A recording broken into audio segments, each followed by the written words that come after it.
नमस्कार, स्वागत है आपका सत्यहिंदी.com पर। मैं हूं नीलू व्यास और एक बार आपके साथ फिर से जुड़ रही हूं आपके पसंदीदा कार्यक्रम आज का एजेंडा को लेकर।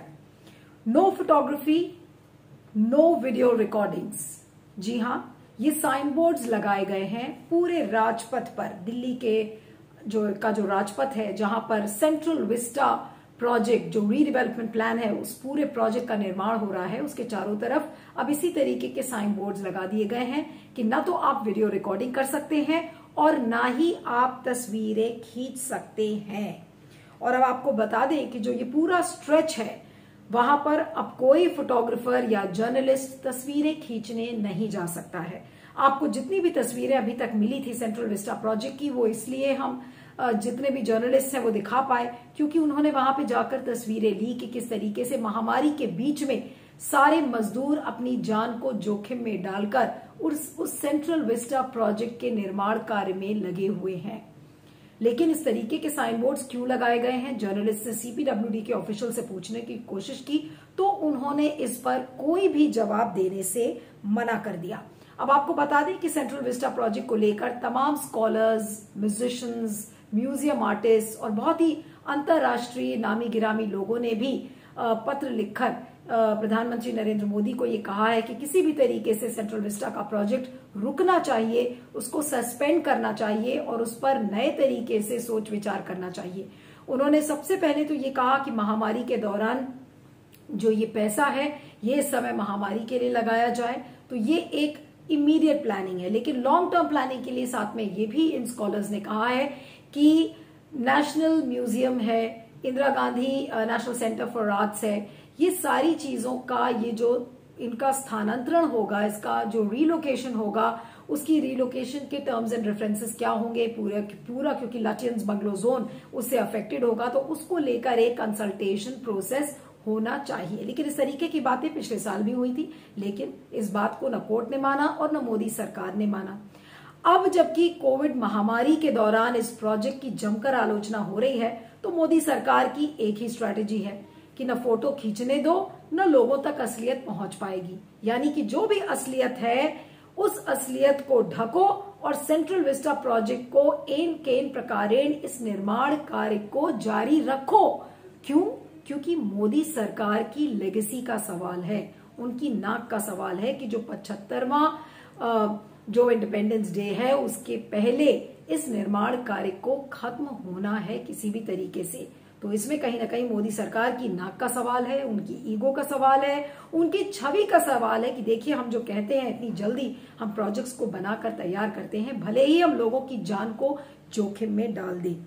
अब आपको बता दें कि जिस देश में महामारी का ये मंजर है कि 24 घंटे में 3.5 से 4 लाख रोज कोरोना का संक्रमण रिपोर्ट किया जा रहा है, 3,500 से ज्यादा 24 घंटे में मौतें हो रही हैं, तो वहां पर क्या सरकार की प्राथमिकता ये होती है कि आप असलियत को छुपाइए, अपनी इमेज, अपनी छवि को कैसे भी हो इंटरनेशनल फोरम्स पर उसको चमका कर रखिए? ऐसा लग रहा है कि मोदी सरकार की प्राथमिकता अभी यही है कि जो असलियत है, रियलिटी है, उस पर पर्दा डालो और अपनी छवि को चमकाए रखो, ताकि जो पूरे विश्व में आप कहते हैं कि देखिए भारत कितना बड़ा लोकतंत्र है, तो कम से कम लोग इसको समझें कि हम कैसे इतने बड़े लोकतंत्र को कायम रखते हैं। असलियत छुपाने से हम असलियत छुपाते हैं। आपको ध्यान होगा कि जब पिछले साल अमेरिकी प्रेसिडेंट डोनाल्ड ट्रंप जब अहमदाबाद नमस्ते ट्रंप के लिए गए थे, तो उस समय आपको ध्यान होगा कि सारी जो मीडिया, डिजिटल मीडिया है, वो खासकर वो इस बात को लेकर कवर कर रहा था कि जो अहमदाबाद की जो मेन स्ट्रीट्स हैं, उसके पीछे जो झुकी झोपड़ियां हैं, उनको ढका मूंदा जा रहा था ताकि डोनाल्ड ट्रंप भारत की जो झग्गी झोपड़ियां हैं उनको ना देखें।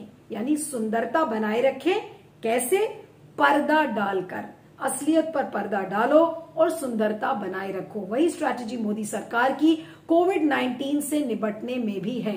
चाहे वो ऑक्सीजन की कमी हो, चाहे बेड्स की कमी हो, चाहे फिर जो मौतों की संख्या है उसको छुपाने में एक ही कोशिश है नरेंद्र मोदी सरकार की कि असलियत को छुपाओ और अपनी छवि को चमकाओ। कैसे? पर्दा डालकर, तस्वीरें ना खींचो, फोटोग्राफ्स ना खींचो, वीडियो रिकॉर्डिंग्स ना खींचो। ऐसे ही आपकी जो असलियत है वो ढकी मुंदी रहेगी और मोदी सरकार अपने आप को चमकाती रहेगी और खासकर नरेंद्र मोदी ये बताते रहेंगे कि देखिए भारत कितना सुंदर है, लोग महामारी से मर रहे हैं लेकिन सब कुछ ठीक है हमारे देश में। क्यों? क्योंकि फोटो खींचना मना है। मैं बिल्कुल नहीं हैरान हूँ कि ये यहाँ पे सेंट्रल विस्टा की फोटोग्राफी बैन की गई है, क्योंकि सरकार शुरू से ही जब इन्होंने ये प्रोजेक्ट चलाया था, ये प्रोजेक्ट ही एंटी जनता था। इसमें जनता की ज़मीन छीनी गई है, इसमें जनता से हर कोशिश की है कि इसके जो प्रोसीजर्स हैं वो छुपाए रखे जाएंगे, कि कानून का तोड़ मरोड़ जो हो रहा है वो दिखाई ना दे और जनता को पता ना चले, कोई ऐसी बात ना करे। तो उन्होंने बड़ी क्लेवरली इसको मॉडर्नाइजेशन के जामे में लपेट के इसको पेश किया है। लेकिन असलियत तो अब निकल गई है ना, अब असलियत निकल रही है और आपके सामने खुदाई हो रही है, आपको पता चल रहा है कि यहाँ पे क्या हो रहा है।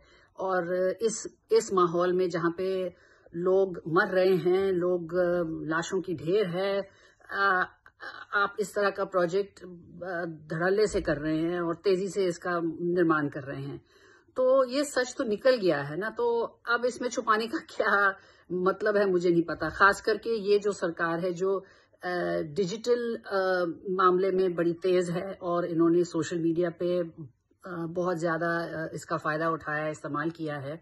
तो ये क्या समझते हैं कि अगर आपने फोटोग्राफी बैन कर दी तो किसी को पता नहीं चलेगा?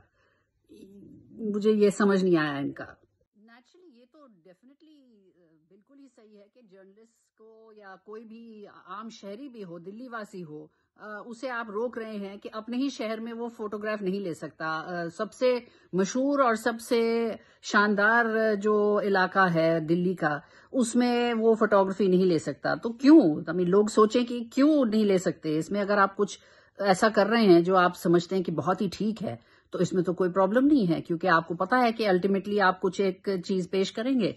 तो अगर आप छिपा रहे हैं तो कुछ तो छिपाने लायक वाली बात होगी। तो मुझे लगता है कि ये नॉर्मल चीज है मोदी सरकार में। इन्होंने नॉर्मली जब भी किसी ने इनको क्वेश्चन किया है, डिसेंट दिखाई है, चर्चा करने की कोशिश की है, ये भी नहीं कि आप क्रिटिसाइज कर रहे हैं, आप चर्चा करना चाहते, डिस्कशन करना चाहते हैं। ये पूरा प्रोजेक्ट ही ऐसा ही है कि आपने किसी के साथ डिस्कशन ही नहीं की, जो मन में आया किया आपने। तो लोगों का तो कोई हिस्सा ही नहीं था इस प्रोजेक्ट में। तो नेचुरली अगर आपको आलोचना का आलम आज मिल रहा है तो लोग इससे बाहर हैं, लोग मतलब इसके प्रोजेक्ट में इसमें शामिल नहीं हैं। तो नेचुरली आप छुपाना चाहते हैं, आप इसको अलग रखना चाहते हैं कि कोई देखे ना। मीडिया पर प्रतिबंध कोई नई बात नहीं है, लेकिन जिस तरीके से अब सेंट्रल विस्टा प्रोजेक्ट को लेकर के प्रतिबंध लगाए जा रहे हैं, शायद ये दिल्ली के लोगों के लिए काफी चौंकाने वाली बात है। क्योंकि कहीं ना कहीं एक सवाल जरूर जहन में उठता है कि अगर प्रतिबंध लग रहा है तो क्यों लग रहा है, ऐसा क्या है इस प्रोजेक्ट में जिसे कि सरकार छुपाना चाहती है, जिसको लेकर के इस तरह के अगर सवाल उठ भी रहे हैं तो उसका जवाब देने की जगह अगर सरकार सोचती है कि इसकी वीडियोग्राफी या इसकी फोटोग्राफी रोकने से क्या इसके ऊपर सवाल रुक जाएंगे, शायद नहीं, बल्कि ये सवाल और गहरे हो जाते हैं कि लोग जानना चाहते हैं कि आखिर ऐसा क्या है जिसको कि सरकार छुपाना चाहती है। ये 20,000 करोड़ रुपए के ऊपर का प्रोजेक्ट कहीं ना कहीं सवाल उठा रहा है कि आखिर सरकार इस प्रोजेक्ट के पीछे इतनी तेजी से क्यों काम कर रही है और इस पर इतने तवज्जो क्यों दिया जा रहा है, जबकि हम देख रहे हैं कि पूरे देश में कोविड को लेकर के सवाल उठ रहे हैं। और जब बात कोविड की करते हैं तो जिस तरह का बर्ताव हमने उत्तर प्रदेश में देखा, जिस तरह के प्रतिबंध हमने देखा कि अभी शमशान घाटों की वीडियोग्राफी को लेकर के भी जिस तरह से दीवारें खड़ी की गई थी, तो वो भी एक न एक कहीं से एक अनरिटन सेंसरशिप का सवाल ज़रूर उठाता है। इस तरह की घटनाएं पहले भी कई बार हो चुकी हैं। दक्षिण भारत में हम कई बार देख चुके हैं कि इससे पहले जब जयललिता मुख्यमंत्री थी तो वह कई जगह पर बैन लगाती थी मीडिया पर कि मीडिया के लिए ये अलाउड नहीं है और ये प्रतिबंध है, और पुलिस बल का प्रयोग करती थी, मुकदमे दर्ज करती थी। और यही बात अगर आज भी देखी जाए तो डिजास्टर मैनेजमेंट एक्ट के तहत जिस तरह से कदम उठाए जा रहे हैं कई पत्रकारों के खिलाफ उत्तर प्रदेश में भी, तो सेंसरशिप या अनरिटन सेंसरशिप जो है वह अब एकदम से नई बात नहीं है और इसको सिर्फ सेंट्रल विस्टा प्रोजेक्ट के साथ जोड़ के देखने की भी कोई अहमियत नहीं है। लेकिन जब जब सरकार ऐसे रोक लगाएगी, सवाल और बड़े होते जाएंगे, सवालों की गहराई और गहरी होती जाएगी और लोगों के मन में इच्छा होगी कि वे जानना चाहे कि आखिर ऐसा क्या है जिसे कि सरकार छुपाना चाहती है। अब आलम यह है कि सोशल मीडिया पर भी जब लोग रेमडेसिविर या इंजेक्शंस या ऑक्सीजन के लिए जब मदद मांग रहे थे, तो हाल में आपने देखा था कि कैसे यूपी सरकार ने उन्हीं लोगों के खिलाफ एक्शन ले लिया था। उसके बाद आपको अगर ध्यान हो तो सुप्रीम कोर्ट के जस्टिस एल नागेश्वर राव और एस रविंद्र भट्ट ने इस बात को लेकर कहा कि let the message go clearly to all the state governments and the DGPs that there should be no clamp down on any kind of information and let us hear the voices of the citizens. यानी कि जो नागरिक हैं उनकी आवाज को सुनो, और अगर आपने ऐसे लोगों के खिलाफ कोई एक्शन लिया तो वो कोर्ट का कंटेम्प्ट माना जाएगा। लेकिन क्या हो रहा है?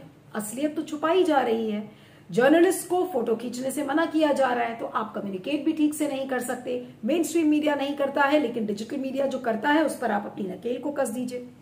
अब अभी तो मैं मोदी सरकार और सेंट्रल विस्टा की बात कर रही हूं। अब एक एक करके आपको कुछ और एग्जाम्पल्स देती हूं जिससे आपको पता चलेगा कि पर्दा करना, सच्चाई को लोगों से छुपाना ही अलग अलग राज्य सरकारों की भी प्राथमिकता है। ज्यादा दूर की बात नहीं करते, योगी सरकार की बात करते हैं, जहां पर अभी हाल में आपने देखा कि किस तरीके से लखनऊ और गोरखपुर वर्स्ट हिट डिस्ट्रिक्ट्स माने जाते हैं, जहां पर सबसे ज्यादा कोरोना की मौतें भी हुई हैं। लखनऊ में हमने क्या देखा कि शमशान घाटों के चारों तरफ एक दीवार को खड़ी कर दिया गया ताकि जर्नलिस्ट फोटो ना खींच पाए, जर्नलिस्ट असलियत ना बता पाए। उसी तरीके से गोरखपुर की अगर हम बात करें तो गोरखपुर म्युनिसिपल कॉर्पोरेशन ने भी साइन बोर्ड्स लगा दिए शमशान घाटों पर कि यहां पर हिंदू रिचुअल्स के अकॉर्डिंगली सारा जो दाह संस्कार है वो हो रहा है और यहां पर फोटो खींचना मना है, और जो वीडियो भी लेगा उसके खिलाफ कड़ी से कड़ी सजा होगी। और शमशान घाटों पर अनऑथराइज्ड एंट्री को भी बैन कर दिया गया है। ये इसलिए ताकि यूपी के लोगों को और जो तमाम जनता है उसको ये ना पता चल पाए कि किस तरीके से गोरखपुर में और लखनऊ में लोग जो मर रहे हैं उनकी संख्या को छुपाने की कोशिश की जा रही है।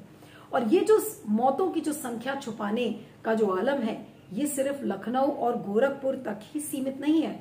अगर आप गुजरात की बात करें तो गुजरात की एक छोटी सी तस्वीर मैं आपको वहां के कुछ लोकल अखबारों के द्वारा देना चाहती हूं कि गुजरात मॉडल की बड़ी बड़ी बात मोदी सरकार करती थी, मोदी जी खुद करते थे। उसका खूब उल्लेख होता था कि देखिए गुजरात मॉडल है, गुजरात कितना एक प्रोग्रेसिव स्टेट है। लेकिन आज उसी गुजरात में लोगों को बेड्स नहीं मिल रहे हैं, ऑक्सीजन नहीं मिल रहे हैं और इतनी भारी संख्या में लोग मर रहे हैं जिसका अंदाजा नहीं है। और विजय रूपानी की सरकार इन मौतों के आंकड़ों को छुपाने की कोशिश कर रही है। लेकिन जो लोकल अखबार हैं वहां के, जैसे कि मिसाल के तौर पर मैं आपको बताऊं कि सौराष्ट्र भास्कर जो भावनगर एडिशन है उसके 16 पेजेस हैं, जिसके कि 16 में से 8 पेजेस ऑबिचुरी के हैं, यानी कि जो लोग मर गए हैं उनके बारे में इंफॉर्मेशन है। इसी तरीके से तमाम और भी वहां के लोकल अखबार हैं, सौराष्ट्र भास्कर और इस तरीके के कई अखबार हैं जो कि इस बात को कह रहे हैं कि जो ऑबिचुरीज के पेजेस हैं वो किस तरीके से बढ़ गए हैं। लेकिन विजय रूपानी सरकार कहती है कि नहीं, हमने देखिए ये इंतजाम कर दिया लोगों के लिए, हमने वो इंतजाम कर दिया गया। लेकिन आज हकीकत यही है कि कोविड-19 की क्राइसिस को विजय रूपानी भी ठीक से मैनेज नहीं कर पाए, तमाम गुजरात मॉडल के दावों के बावजूद, और मौतों की संख्या को वहां भी छुपाने की कोशिश की जा रही है। उसी तरीके से हरियाणा की सरकार को देख लीजिए। अभी थोड़े दिन पहले की ये बात है, जो मुख्यमंत्री है मनोहर लाल खट्टर, उनसे किसी रिपोर्टर ने जो मौत के आंकड़े हैं उसकी बात की, तो उन्होंने क्या कहा? उन्होंने कहा कि जो मर गए हैं वो वापस अब नहीं आ सकते, इसलिए हम आंकड़े के खेल में ना ही पड़े तो ज्यादा अच्छा है, और कोविड-19 की प्रिपरेशंस किस तरीके से की जाए उसको हम अगर कहें तो वो ज्यादा बेटर होगा। यानी कि खट्टर साहब भी असलियत कहीं ना कहीं छुपाने की कोशिश कर रहे हैं। यानी कि लोगों को गुमराह कर रही है सरकार, गलत इंफॉर्मेशन दे रही है, असलियत पर पर्दा ढकने की कोशिश कर रही है। तो ये क्या है? एक इतनी भीषण महामारी के बीच लोगों को गुमराह करना, क्या ये मानवता के खिलाफ एक गुनाह नहीं है? और मोदी सरकार के साथ तमाम जो बीजेपी रूल स्टेट्स हैं वो भी इस गुनाह में शामिल हैं, यानी कि पूरी भागीदारी है उनकी इस गुनाह में। अब मोदी जी, आपको याद होगा पिछले साल उन्होंने क्या कहा था कि कोविड-19 एक युद्ध है, उस युद्ध को हम जीत लेंगे। उसकी तुलना उन्होंने महाभारत से की कि देखिए 18 दिन में युद्ध जीता गया था, हम भी जीत लेंगे। तो अगर कोविड-19 को उन्होंने एक युद्ध माना है, तो आज जिस तरीके से कोरोना की लहर, जो दूसरी लहर है, वो इतनी प्रचंड हो गई है कि आज ये एक विश्व युद्ध के स्तर पर इस समय कोविड-19 की शक्ल भारत में हो गई है। लेकिन इस युद्ध के ज्ञान के बावजूद, इस युद्ध की जानकारी के बावजूद सरकार की कोशिश क्या थी कि किसी न किसी तरीके से लोगों को मरने के लिए छोड़ दो, जानबूझकर उनको मौत के कुएं में डाल दो।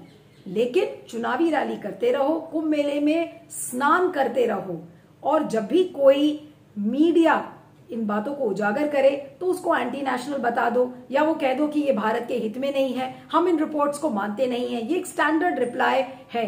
और इसी की वजह से, क्योंकि मेन स्ट्रीम मीडिया इन असलियतों को नहीं दिखा रहा है, इसी वजह से अभी हाल में जो विदेशी मीडिया है उसके निशाने पर रही है मोदी सरकार और खुद प्रधानमंत्री नरेंद्र मोदी। चाहे वो ऑस्ट्रेलियन अखबार हो, चाहे अमेरिकी अखबार हो, चाहे ब्रिटिश अखबार हो, सबके नाम मैं आपको गिना डालूं, या जितने भी छोटे मोटे इंटरनेशनल टैबलॉइड्स हैं, उन तक ने इस बात को दर्शाया है कि आज जो भारत मौत के कुएं में घुस गया है उसका जिम्मेदार और कोई नहीं बल्कि मोदी सरकार खुद है।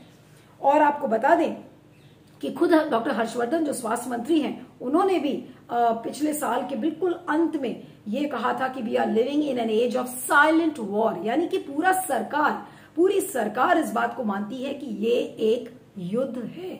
और अगर कोरोना की दूसरी लहर को आप देखें तो वो क्या एक बड़े विश्व युद्ध की तरह नहीं है। और अगर आपको याद हो कि सेकेंड वर्ल्ड वॉर जब लड़ी गई थी, तो सेकेंड वर्ल्ड वॉर के बाद एक अकाउंटेबिलिटी ट्राइब्यूनल बनाया गया था, जिसको कि हम इंटरनेशनल मिलिट्री ट्राइब्यूनल कहते हैं, और वो न्यूरनबर्ग में बनाया गया ताकि इसमें कौन हारा, इसमें किसकी गलती है, किसकी जिम्मेदारी है, क्यों लोग इतने मरे, इन सब की अकाउंटेबिलिटी फिक्स की जाए। ऐसा हुआ था विश्व के दूसरे विश्व युद्ध के बाद ये अकाउंटेबिलिटी सेट की गई थी। और किसी भी युद्ध के बाद, युद्ध में क्या होता है, युद्ध में सरकारें हेल्पलेस हो जाती हैं, अनाथ बच्चे हो जाते हैं, मरने वालों की संख्या बढ़ जाती है। यहां पर सिर्फ फर्क इतना है कि जो विश्व युद्ध थे इसके पहले के जो विश्व युद्ध थे उसमें तमाम फिजिकल देश आपके सामने खड़े थे, और यहां पर भारत के अंदर जो एक इतने बड़े पैमाने पर जो युद्ध है उसमें शत्रु एक इनविजिबल वायरस है जो कि दिख नहीं रहा है लेकिन लोगों को तड़पा कर मार रहा है, और सरकारें जानबूझकर खड़ी होकर सिर्फ तमाशा देख रही हैं और असलियत को ढकने का काम कर रही हैं। तो अगर इंटरनेशनल मिलिट्री ट्राइब्यूनल जो न्यूरनबर्ग में बनाया गया था, अगर वो अकाउंटेबिलिटी फिक्स कर सकता था, तो आज क्या नरेंद्र मोदी की सरकार की अकाउंटेबिलिटी कौन फिक्स करेगा? कोर्ट्स कर रही हैं, लेकिन कोर्ट्स की भी एक सीमा है। हाई कोर्ट्स काफी हद तक इसमें सक्रिय हैं, लेकिन सुप्रीम कोर्ट आते आते ऐसा लगता है कि सारे केसेस की जो अर्जेंसी है वो खत्म हो जाती है। तो आज क्या नैतिक जिम्मेदारी, आज कोई उस नैतिक जिम्मेदारी के बारे में पूछेगा नरेंद्र मोदी से कि आज जो इतने सारे लोग मरे हैं, जिनको ऑक्सीजन नहीं मिली, जिनको बेड्स नहीं मिले, जिनके बच्चे आज अनाथ हो गए हैं, उनका क्या होगा? और टीकाकरण जो एक उम्मीद की किरण आपको नजर आ रही है, उसकी पॉलिसी में भी कोई क्लैरिटी दूर दूर तक अभी नजर नहीं आ रही है कि कितने लोगों का टीकाकरण होगा। तो आज क्या मोदी सरकार ने लोगों का नरसंहार ऐसे में नहीं किया है? और उससे भी बड़ी बात यह है कि लोगों तक असलियत भी पहुंचाने से कतरा रही है मोदी सरकार। क्यों? क्योंकि हर जगह इस तरीके के साइन बोर्ड्स लगे हैं कि no photography, no videography, photo खींचना मना है। अगर आपने शमशान घाटों की तस्वीर दिखाई तो आपके खिलाफ एक्शन होगा, आपको सजा होगी। तो जर्नलिस्ट जो आज पहरेदार का काम जो करते हैं, उन पर भी आपने नकेल कस दी है ये सारे साइन बोर्ड्स लगाकर। तो इसका क्या अर्थ है? ये अर्थ नहीं बल्कि अनर्थ कर रही है मोदी सरकार कि जो असलियत है उस पर पर्दा ढांक रही है, और पर्दा खींचकर क्या उस अंधकार की दुनिया को आप कब तक छुपाएंगे? कभी न कभी तो उस घड़े से पानी इतना ऊपर आ जाएगा कि फिर उस घड़े में पानी नहीं समा पाएगा। शायद उसी दिन का लोग इंतजार कर रहे हैं और मोदी सरकार की जो असलियत है, मोदी सरकार की जो पॉलिसी है, वो भी लोगों के बीच बेनकाब हो चुकी है। सिर्फ समय का फेर है और समय का जो पहिया है वो बहुत तेजी से चलता है। ये बात शायद नरेंद्र मोदी को खुद भी पता है, लेकिन वो चुप है। क्यों? क्योंकि वो ये चाह रहे हैं कि जब तक कोशिश हो सके असलियत पर पर्दा ढांके रहो और अपनी छवि को चमकाते रहो। आपका इस पर क्या फीडबैक है जरूर बताइएगा। इस वीडियो को खत्म करने के पहले एक छोटी सी गुजारिश है कि आज के समय में बेबाकी से बोलना, स्वतंत्र पत्रकारिता करना एक बहुत मुश्किल काम है। इसलिए इस वीडियो के डिस्क्रिप्शन बॉक्स में जाएं, एक लिंक है, उस लिंक को क्लिक करें, सत्य हिंदी की सदस्यता लें, सत्य हिंदी को भुगतान करें। इससे आपको निष्पक्ष खबरें मिलेंगी और हमें आपका समर्थन मिलेगा। आप मुझे ट्विटर पर फॉलो कर सकते हैं। मेरा ट्विटर हैंडल है @नीलू317 और दूसरा ट्विटर हैंडल है @नीलूऑनदमूव। देखते रहिएगा आज का एजेंडा और बने रहिएगा सत्य हिंदी पर। Thank you so much. सत्य हिंदी का ऐप डाउनलोड करें गूगल प्ले स्टोर पर।